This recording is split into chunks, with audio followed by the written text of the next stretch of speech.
সেই গল্পটা, পূর্ণেন্দু পাত্রী। আমার সেই গল্পটা এখনো শেষ হয়নি। শোনো, পাহাড়টা আগেই বলেছি ভালোবেসেছিল মেঘকে, আর মেঘ কিভাবে শুকনো খটখটে পাহাড়টাকে বানিয়ে তুলেছিল ২৬ বছরের ছোকরা, সে তো আগেই শুনেছ। সেদিন ছিল পাহাড়টার জন্মদিন। পাহাড় মেঘকে বললে, আজ তুমি লাল শাড়ি পরে আসবে।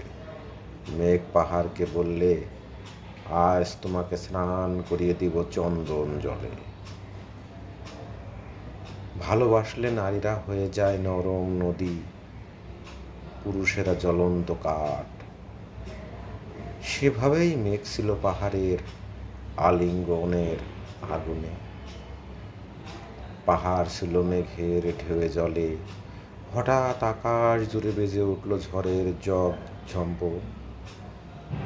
ঝাঁকড়া চুল উড়িয়ে ছিনতাইয়ের ভঙ্গিতে ছুটে এলো এক ঝাঁক হাওয়া। মেঘের আঁচলে টান মেরে বললে, ওঠ ছুরি, তোর বিয়ে। এখনো শেষ হয়নি গল্পটা। বজ্রের সঙ্গে মেঘের বিয়েটা হয়ে গেল ঠিকই, কিন্তু পাহাড়কে সে কোনো দিনই ভুলতে পারল না।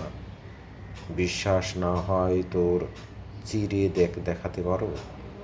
পাহাড়টার হাড় পাঁজর ভিতরে থই থই করছে শত ঝর্ণার জল।